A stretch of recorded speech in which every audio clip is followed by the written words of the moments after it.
Hello class tenth. आज हम आपके लिए लेकर आए हैं कुछ महत्वपूर्ण multiple choice question class tenth के चैप्टर 8 जीव जनन कैसे करते हैं। तो let's start with our first question. तो हमारा फर्स्ट क्वेश्चन है, नर युग्मक एवं मादा युग्मक के संकलन को कहते हैं। ए किण्वन, बी निषेचन, सी अंकुरण और डी परागण। तो बच्चों, जब भी नर युग्मक और मादा युग्मक लैंगिक जनन के दौरान संकलन करते हैं तो इस संकलन को हम कहते हैं निषेचन। तो इसलिए हमारा सही उत्तर हुआ बी निषेचन। तो चलते हैं अपने अगले प्रश्न की ओर। शुक्राणु बनता है वृषण में, मूत्राशय में, गर्भाशय में या अंडाशय में। तो शुक्राणु जो है वो वृषण में बनता है। मानव मादा को कौन जनन तंत्र का भाग नहीं है? मानव मादा के कौन जनन तंत्र का भाग नहीं है? अंडाशय, गर्भाशय, शुक्रवाहिका और डी डिंबवाहिनी।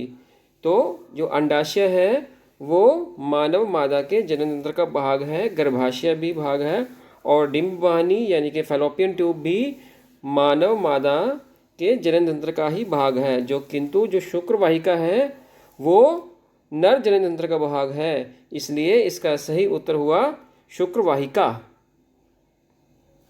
हमारा अगला प्रश्न है, जीव जिस प्रक्रम द्वारा अपनी संख्या में वृद्धि करते हैं उसे कहा जाता है। यानी कि जिस प्रक्रम से वंश वृद्धि करते हैं।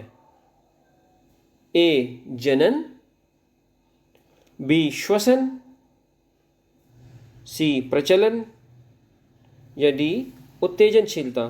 तो इसका सही उत्तर है जनन। जनन वह प्रक्रिया है जिस द्वारा जीव जो है अपने वंश में अपनी संख्या में वृद्धि करते हैं और अपना वंश आगे बढ़ाते हैं।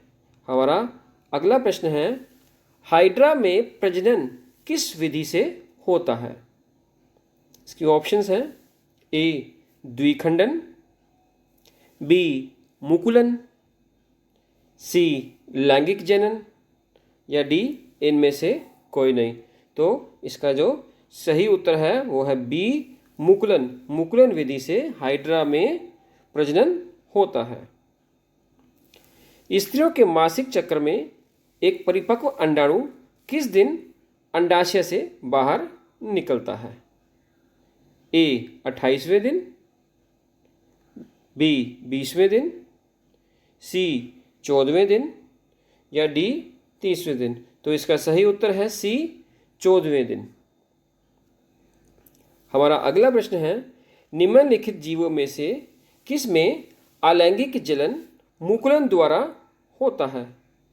ए लिस्मेनिया, बी प्लाज्मोडियम, सी यीस्ट या डी अमीबा। तो बच्चों, इसका सही उत्तर है सी यीस्ट।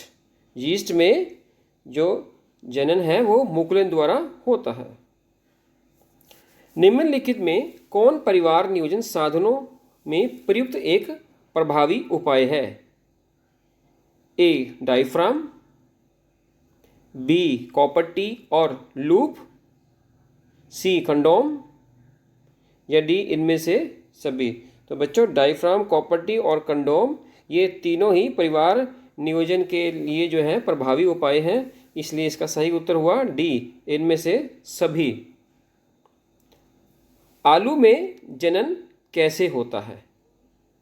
मतलब किस विधि द्वारा होता है? ए मुकुलन द्वारा, बी विषाणु जनन द्वारा, सी कायिक प्रवर्धन द्वारा या डी अपखंडन द्वारा। तो बच्चों, इसका सही उत्तर है सी कायिक प्रवर्धन द्वारा। तो आलू में जनन जो है वो कायिक प्रवर्धन द्वारा होता है। चलते हैं अपने अगले प्रश्न की ओर। कृत्रिम कायिक प्रबंधन किन पौधों में करना चाहिए, यानी कि किस तरह के ऐसे पौधे हैं जिसमें कृत्रिम कायिक प्रबंधन जो है वो लाभदायक हो सकता है। ए, जिनमें बीज उत्पन्न नहीं होता। बी, जिनमें फल का निर्माण नहीं होता।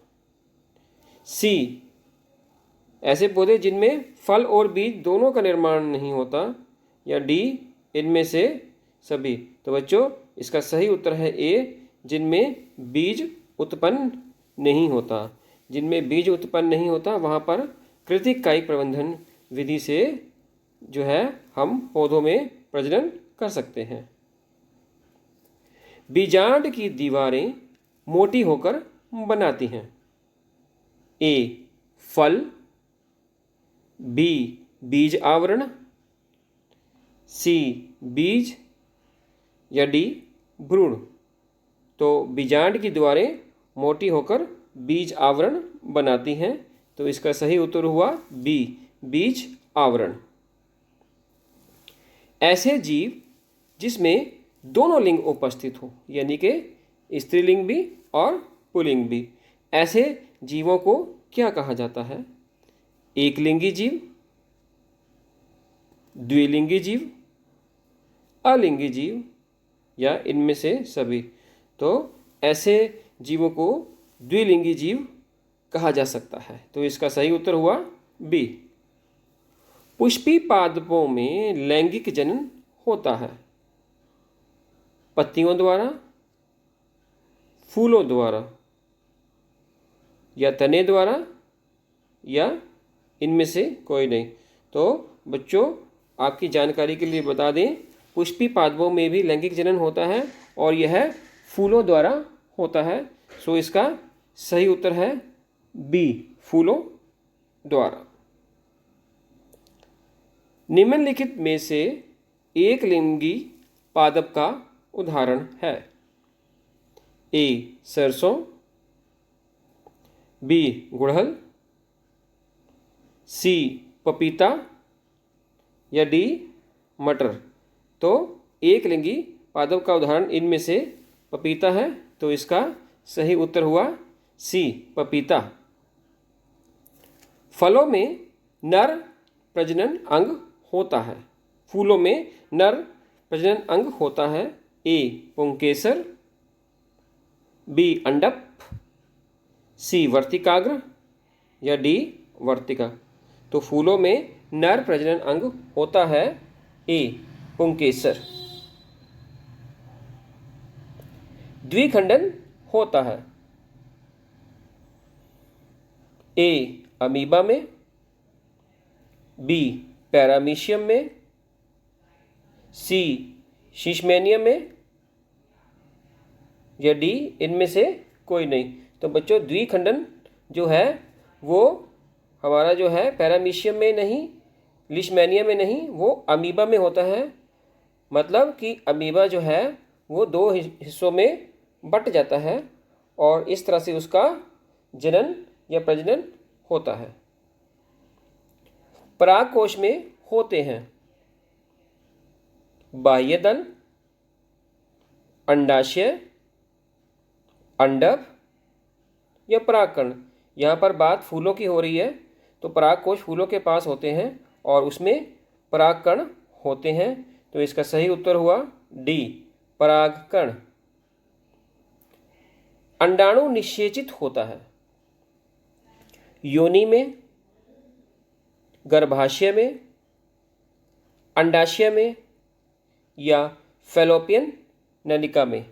तो बच्चों अंडाणु जो है वो फैलोपियन नलिका में निषेचित होता है, जिसको हम डिंबवाहिनी भी कहते हैं।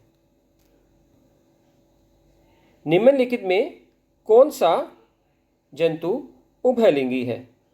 ए, मानव। बी, कबूतर। सी, मेंढक। और डी, केंचुआ। तो बच्चों इसका सही उत्तर है डी, केंचुआ। केंचुआ जो है उभयलिंगी जीव होता है। इसमें स्त्री और पुल्लिंग दोनों होते हैं।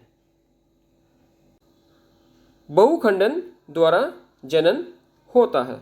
किस में? यीस्ट में, प्लाज्मोडियम में, लेशमैनियम में, या डी इनमें से कोई नहीं। तो बहुखंडन द्वारा जनन जो है वो इनमें से प्लाज्मोडियम में ही होता है। तो इसका सही उत्तर हुआ बी, प्लाज्मोडियम। किस प्रकार के जनन में जनक के शरीर से कलिका निकलती है? ए मुकुलन, बी अपखंडन, सी विखंडन, या डी बीजाणु जनन में। तो इसका जो सही उत्तर है वो है मुकुलन। मुकुलन में जनक के शरीर से कलिका निकलती है।